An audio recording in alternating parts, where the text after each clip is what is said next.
Biology, देखिए समझिए इसको, बायो एकदम जीरो लेवल से स्टार्ट करते हैं, ठीक। बायोलॉजी में क्या होता है कि क्वेश्चन सबसे ज़्यादा बायोलॉजी में कहाँ से पूछता है, पहले स्टार्टिंग कर रहे एकदम जीरो लेवल से जहाँ से पूछता है।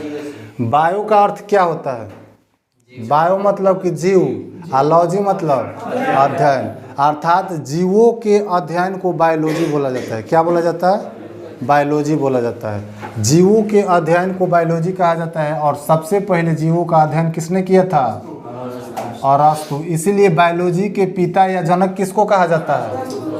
अरस्तु को कहा जाता है। बायोलॉजी के पिता या जनक अरस्तु को कहा जाता है। अब बायोलॉजी को कुछ ऐसा टेक्निक आ गया, जैसे एक केस्कोग्राफ मशीन आ गया। क्या आ गया? केस्कोग्राफ मशीन। केस्कोग्राफ की खोज किसने किया था? जे.सी. बोस। किसने किया था? जे.सी. बोस। अब जैसे केस्कोग्राफ जब आया मशीन, तो उसके बाद में केस्कोग्राफ के बाद ये आपको पता चल गया कि आखिरकार बायोलॉजी कितने पार्ट में है। पहले एक ही पार्ट था टोटल, और वो जब मशीन आया उसके बाद से पता चला कि बायोलॉजी दो पार्ट में। पहला जो पार्ट होता है उसको बोलते हैं जूलॉजी। क्या बोलते हैं? जूलॉजी। और दूसरा जो पार्ट होता है उसको क्या बोलते हैं? बोटनी। बोटनी। जूलॉजी को हिंदी में क्या कहते हैं? इसको बोलते हैं जीव विज्ञान। जीव विज्ञान है जूलॉजी, जीव विज्ञान। जीव विज्ञान कहिए या जंतु विज्ञान कहिए, वही बात है भाई, कोई मतलब कि उसमें फ़र्क ना है।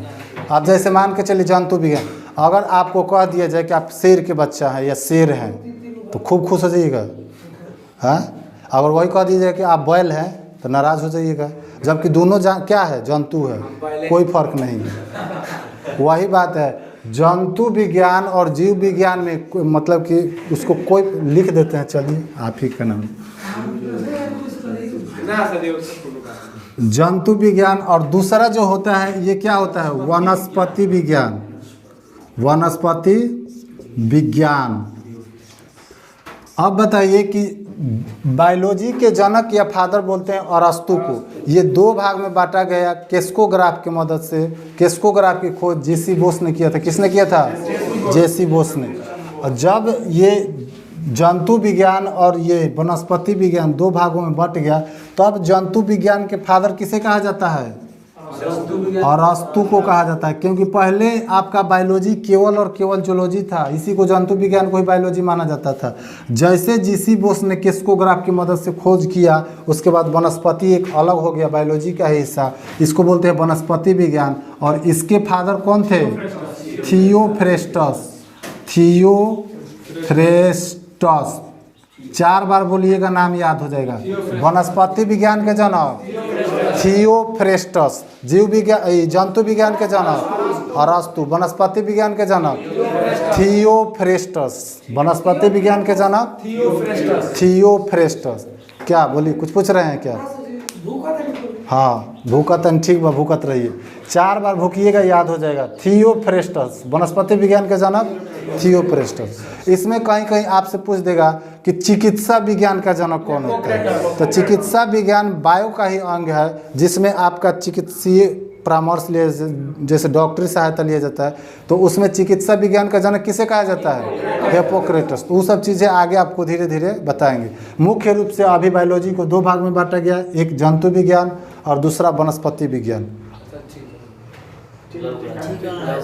चल रहा है? चलिए यहाँ देखते हैं जंतु विज्ञान जो होता है। जंतु विज्ञान, ये आपका जंतु विज्ञान में और वनस्पति विज्ञान में अंतर क्या है, पहले इसको समझते हैं। तो जंतु विज्ञान यह मूव करता है। क्या करता है? मूव करता है, भ्रमण करता है। एक स्थान से दूसरे स्थान तक जंतु क्या करता है? जाता है। उसको बोलते हैं जंतु। बीच में लोग आके बार बार टेक्नोलॉजी डिस्टर्ब कर देते हैं। कमेंट कीजिएगा तब ना मिल जाएगा। हाँ, सब के बारे में कमेंट। तो ये जंतु क्या होते हैं और वनस्पति क्या होता है, दोनों के बीच में अंतर देखिए।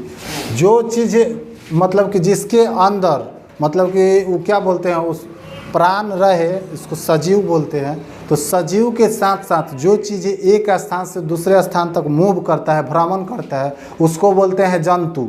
हम लोग क्या हैं? एक स्थान से दूसरे स्थान तक भ्रमण करते हैं, जंतु हैं। भैंस क्या है?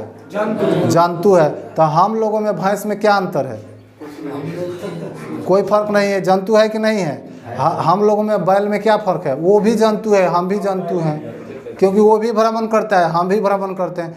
तो मनुष्य हो गया, गाय हो गया, भैंस हो गया, घोड़ा हो गया, गधा हो गया, बकरी हो गया, सारी चीज़ें जो भ्रमण करता है उसको क्या बोलते हैं? जंतु बोला जाता है। लेकिन वह जंतु हो गया। अब जंतु को बोलते हैं मूवमेंट, अर्थात भ्रमण करना। ये भ्रमण कर सकता है। क्या कर सकता है? भ्रमण कर सकता है। जबकि ये जो होता है नॉन मूवमेंट होता है, भ्रमण नहीं करता है। पेड़ पौधा, जैसे वनस्पति में कौन आएगा? पेड़ पौधे। जितने सारे पेड़ होते हैं, पहले छोटा रहता है तो उसको क्या बोलते हैं? पौधा। उससे थोड़ा सा बड़ा हो जाता है तो क्या बोलते हैं? जब बहुत बड़ा हो जाता है उसको पेड़ बोलते हैं। सबसे छोटा रहेगा तो पौधा, और बड़ा हो जाएगा तो उसको क्या बोलते हैं? पेड़। मोला। अच्छा, सबसे छोटका के मोला बोला जाता है। में से ज्यादा है।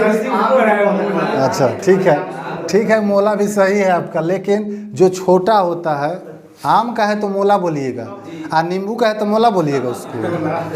तो आप उसको आप कैटेगरी वाइज आप बांट दे रहे हैं, हम बांट नहीं रहे हैं। किसी भी मतलब कि पेड़ का छोटा रूप पौधा कहलाता है और बड़ा रूप पेड़ कहलाता है। तो पेड़ पौधे जितने सारे होते हैं ये सब किस में आते हैं? वनस्पति में। और ये भ्रमण नहीं करता है। जब भ्रमण नहीं करेगा तो किस में रखेंगे? वनस्पति में रखेंगे। लेकिन जब भ्रमण करेगा तो किस में रखेंगे? जंतु में रखेंगे। तो जंतु विज्ञान और वनस्पति विज्ञान दोनों में अंतर पता चल रहा है। अब जंतु विज्ञान को जब हम लोग पढ़ेंगे यहाँ, तो सबसे पहले जंतु विज्ञान में सबसे ज़्यादा क्वेश्चन कहाँ से पूछता है आपसे? तो अब तक के इतिहास में ये देखा गया है कि बायो से, और बायो में भी जंतु विज्ञान से सबसे ज़्यादा क्वेश्चन पूछा जाता है क्या बोलते हैं? सेल्स, कोशिका से। किससे पूछा जाता है? कोशिका से। सबसे ज़्यादा क्वेश्चन पूछता है कोशिका से। और बायोलॉजी में फर्स्ट चैप्टर है आपका क्या? कोशिका। तो सबसे पहले हम लोग पढ़ते हैं कोशिका। क्या पढ़ते हैं? हेडिंग दिया जाए, सबसे पहले क्या पढ़ा जाए? कोशिका। सबसे ज़्यादा अभी तक क्वेश्चन पूछा गया है, तो कोशिका से एग्जाम में क्वेश्चन पूछा गया है। ठीक, यहाँ तक कोई दिक्कत नहीं। अब चलते हैं आगे। जब हम लोग फर्स्ट चैप्टर में कोशिका पढ़ेंगे, कोशिका को अंग्रेजी में क्या कहते हैं? साइटो बोलते हैं। अध्ययन कोशिका के अध्ययन को साइटोलॉजी। कोशिका को बोलते हैं साइटो। जबकि कोशिका के बारे में हम लोग पढ़ने लगेंगे, खूब उसके बारे में अध्ययन करने लगेंगे, तब उसको बोलते हैं साइटोलॉजी। अर्थात कोशिकाओं के अध्ययन को क्या कहते हैं? साइटोलॉजी। या कोशिका को क्या कहते हैं? क्या लिख रहे हैं आप लोग? अभी नहीं लिखना है, पहले अभी समझना है। उसके बाद आपको लिखने के लिए खुद हम रिकॉर्डेड क्लास चढ़ा देते हैं। आप जाकर के घर पे वीडियो खोल लीजिएगा और सब नोट कर लीजिएगा, अगर यहाँ नहीं समझ में ले तो। या जब हम समझा देंगे तो बाद में नोट करना होगा, नोट कर लीजिएगा। यहाँ पर नहीं अगर लिखने का मौका मिले, अगर हम इसको मिटा देंगे तो वीडियो खोलकर घर पर आराम से कॉपी में पूरा नोट कर लेना है। खुद हम उसको होमवर्क देते हैं। तो कोशिका को क्या बोलते हैं? साइटो। कोशिका के अध्ययन को क्या कहते हैं? इस कोशिका के अध्ययन को क्या कहा जाता है? जब कोशिका केवल रहेगा तो साइटो बोलेंगे, और जब कोशिका के अध्ययन करेंगे तो इसको बोलते हैं साइटोलॉजी। क्या बोलते हैं? साइटोलॉजी। कोशिकाओं के अध्ययन को अभी ग्रुप डी में पूछा था, कोशिकाओं के अध्ययन को क्या कहते हैं? साइटोलॉजी। अब वो किस शिफ्ट में था अभी याद नहीं है, लेकिन ग्रुप डी सेल माने कोशिका बोल सकते हैं आराम से। सेल माने कोशिका कहिए, साइटो माने कोशिका कहिए, आपको कोई फर्क नहीं पड़ने वाला है। यहाँ तक कोई दिक्कत? चलिए, तो इसको बोलते हैं, ये साइटो और कोशिका के अध्ययन को क्या कहेंगे? साइटोलॉजी कहते हैं। अब कोशिका को सबसे पहले कोशिका को खोज किसने किया था? तो कोशिका का खोज सबसे पहले रॉबर्ट हुक ने किया था। रॉबर्ट हुक ने किया था। कब किया था? 1665 ईस्वी में कोशिका का खोज किसने किया? कोशिका के अध्ययन को क्या कहते हैं? साइटोलॉजी, यहाँ तो कोई दिक्कत नहीं।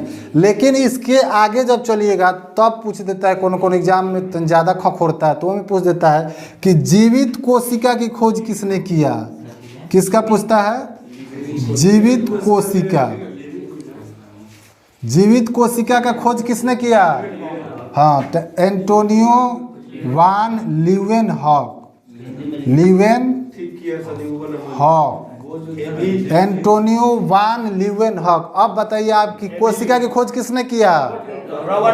Robert Hooke. कोशिका के हॉक, कोशिका के रॉबर्ट हुक। लेकिन जीवित कोशिका के पूछ देगा तो हाँ, जीवित कोशिका के जब भी पूछ देगा तो ए भी लीवेनहॉक कि एंटोनियो वान लीवेनहॉक बोला जाता है इसको। ये इसके बाद में खोज किए थे।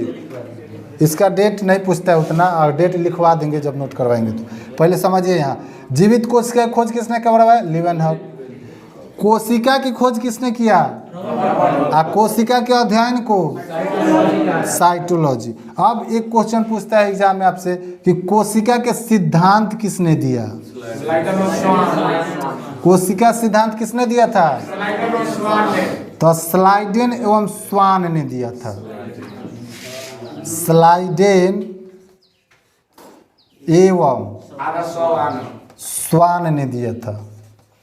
स्लाइडेन एवं स्वान, अर्थात स्लाइडेन एक दूसरा वैज्ञानिक थे और स्वान दूसरा वैज्ञानिक थे। दोनों आदमी ने मिल करके ये क्या किया? कोशिका सिद्धांत दे दिया। अब इस कोशिका सिद्धांत में क्या सिद्धांत दिया, अब इसको पहले समझते हैं। जैसे देखिएगा कि जैसे कोई घर बन रहा है, जिस हम लोग कोचिंग में इसमें पढ़ रहे हैं, तो इसको बनाने के लिए पहले छोटे छोटे ईंटों का क्या किया गया हो? दीवार बनाया गया होगा। तो पहले ईंट रखा गया होगा, ईंटों को एक संरचनात्मक रूप में रखा गया होगा। कैसे रखा गया होगा? हाँ, तब जाके वो दीवार बना। अब मान के चलिए एक ईंट यहाँ रख देते हैं, एक ईंट यहाँ रख देते हैं, एक ईंट यहाँ रख देते हैं, एक ईंट यहाँ, दीवार बन जाएगा? नहीं बनेगा। लेकिन इसी को अगर संरचनात्मक ढंग से ऐसे रखेंगे, ठीक, इसके ऊपर फिर ऐसे रखेंगे, तो ये दीवार बन सकता है कि नहीं बन सकता है? तो ईंटों को संरचनात्मक ढंग से अगर रखा जाता है तो क्या बनता है? दीवार बन जाता है। सबसे ऊपर क्या होता है? सबसे पहले ईंट रखते हैं, ईंटों को संरचनात्मक ढंग से रखेंगे तो ये दीवार बन जाएगा। क्या बन जाएगा? दीवार। तो उसी प्रकार से कोशिका सिद्धांत में भी स्लाइडेन एवं स्वान ने बताया कि जब हमारे शरीर के सबसे छोटी संरचनात्मक एवं क्रियात्मक इकाई क्या होता है? कोशिका। तो बहुत सारे ईंटों को मिला देंगे तो दीवार बना। तो उसी प्रकार बहुत सारे कोशिका को मिला देंगे तो क्या बनेगा? बहुत सारे कोशिका को मिला देते हैं तो बनता है ऊतक। क्या बनता है? ऊतक। अगर अंग्रेजी में बोले तो बहुत सारे सेल को मिलाएंगे तो टिश्यूज का निर्माण होता है। क्या बनता है? टिश्यूज। तो बहुत सारे कोशिका मिलकर क्या बना? ऊतक। जिस प्रकार से बहुत सारा ईंट मिलकर दीवार बन जाता है, और बहुत सारा जब दीवार मिला देते हैं तब क्या बन जाता है? एक घर बनता है या एक कमरा बन जाता है। कमरा बनेगा। तो उसी प्रकार से बहुत सारे कोशिका मिलकर एक ऊतक का निर्माण करता है, और फिर बहुत सारा ऊतक जब मिला देंगे तब आपका एक अंग बनता है। क्या बनता है? अंग। अंग्रेजी में इसको क्या बोलेंगे? ऑर्गेन बोलते हैं। बहुत सारे सेल को मिलाएंगे तो हमारा टिश्यूज बनेगा, बहुत सारे टिश्यूज को मिलाएंगे तो हमारा ऑर्गेन बनेगा। अब यहाँ से बहुत सारे कमरा को जब मिला देते हैं तो अब जाके एक घर बनता है। क्या बनता है? घर। तो बहुत सारे अंगों को मिला देंगे तब जाके हमारा एक शरीर बनता है, अर्थात बॉडी जिसको बोलते हैं। शरीर का निर्माण हो गया। तो हमारे शरीर के सबसे छोटी क्रियात्मक एवं संरचनात्मक इकाई को क्या कहते हैं? कोशिका। क्या कहेंगे?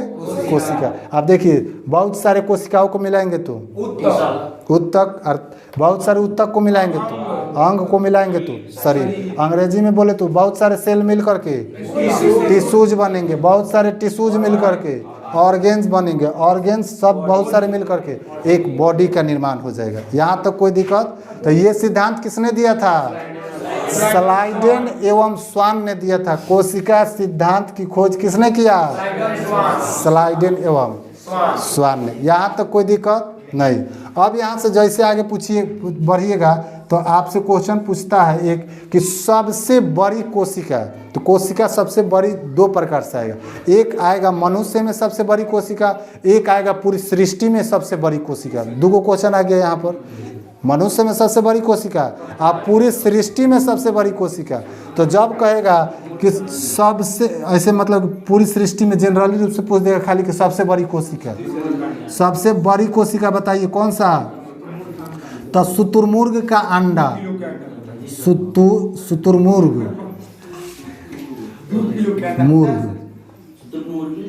शुतुरमुर्ग को ऑस्ट्रिच बोलते हैं।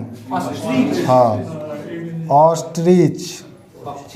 ऑस्ट्रिच ईग, अर्थात शुतुरमुर्ग का अंडा, यहाँ अंडा छूट गया, अंडा लगा दीजिए। शुतुरमुर्ग का अंडा सबसे बड़ा कोशिका होता है। क्या होता है?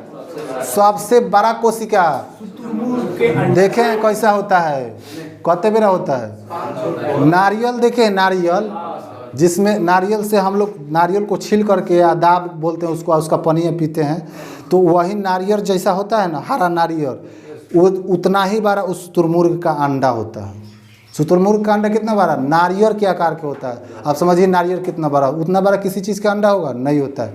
तो सबसे बड़ी कोशिका शुतुरमुर्ग का अंडा, सबसे बड़ी कोशिका शुतुरमुर्ग का अंडा। और सबसे छोटी कोशिका तो माइकोप्लाज्मा गैलीसेप्टिका, सबसे जब छोटी कहेगा तो माइकोप्लाज्मा गैलीसेप्टिका इसका पूरा नाम है, माइकोप्लाज्मा गैलीसेप्टिका। तो आप केवल याद रखिएगा माइकोप्लाज्मा सबसे छोटा कोशिका और सबसे बड़ा कोशिका। कोशिका का सिद्धांत किसने दिया? स्लाइडन ने। कोशिका की खोज किसने किया? रॉबर्ट हुक ने 1665 ईस्वी में। जीवित कोशिका की खोज किसने किया? हाँ, एंटोनियो वान लीeuwenhoek ने किया था। इसमें कोई दिक्कत? कोशिका के अध्ययन को क्या कहते हैं? साइटोलॉजी। यहाँ तो कोई दिक्कत नहीं। ये कोशिका में ये बड़ी और छोटी समझ गए, सबसे बड़ा कोशिका, सबसे छोटा कोशिका। अब आपसे एक मनुष्य में पूछ देगा, मानव में। किसमें पूछ देगा? मानव में। तो देखिए, जब भी आपको मानव की चर्चा करे, मानव, तो मानव कितने प्रकार के? मानव कई प्रकार के? देखिए, महिला और पुरुष, महिला भी मानव और पुरुष भी मानव। तो जब मानव में भी देखिए, मानव में पूछे कि सबसे बड़ी कोशिका, तो अंडाणु जिसको बोलते हैं, क्या बोलते हैं? अंडाणु, ओवम। आज जब सबसे छोटी कोशिका कहेगा तो शुक्राणु, अर्थात इसको बोलते हैं स्पर्म, इसको बोलते हैं अंडाणु। ठीक, क्या बोलेंगे? इसको बोलते हैं शुक्राणु। हाँ, तो सबसे बड़ा कौन? मानव सबसे बड़ा कोशिका है। हाँ, और सबसे छोटा कौन? शुक्राणु। मानव में जब पूछेगा कि सबसे बड़ा कोशिका तो ओवम अर्थात अंडाणु, और मानव में सबसे छोटा कोशिका तो स्पर्म अर्थात शुक्राणु। मानव में कोई दिक्कत नहीं। मानव में सबसे बड़ा, सबसे छोटा स्पर्म। अब जब ऐसे पूछेगा पूरी जनरली रूप से कि सबसे बड़ा कोशिका, शुतुरमुर्ग का अंडा। क्या? शुतुरमुर्ग नहीं, शुतुरमुर्ग का अंडा। और सबसे छोटा कोशिका, कोशिका के अध्ययन को क्या कहते हैं? कोशिका के सिद्धांत किसने दिया? कोशिका की खोज किसने किया? कोशिका, जीवित कोशिका की खोज किसने किया? लीeuwenhoek। यहाँ तो कोई दिक्कत नहीं। आगे चला जाए, आगे बढ़े। इसको अगर नोट करना है तो नोट नहीं, स्क्रीनशॉट ले लीजिए आप लोग। हाँ, अरे नहीं बताए हैं ये जो ओवम जो होता है, सब मानव में सबसे बड़ा आपका कोशिका जो होता है ओवम होता है, अंडाणु, जो कि केवल स्त्री में पाया जाता है। किस में पाया जाएगा? केवल स्त्री में पाया जाएगा। जबकि स्पर्म या शुक्राणु केवल और केवल किस में? पुरुषों में पाया जाता है। आप समझ में आ गया? मानव में सबसे बड़ी कोशिका ओवम कहाँ पाया जाता है? स्त्री में। यह एक मतलब कि साइकिल चलता है, इसका मेंस्ट्रुएशन साइकिल चलता है। ये समय पर अपना आता है और मेंस्ट्रुएशन साइकिल के अनुसार शरीर से बाहर निकल जाता है। और उसी प्रकार ये मानव में सबसे छोटी कोशिका स्पर्म, जिसको शुक्राणु बोलते हैं, जो पुरुषों में पाया जाता है।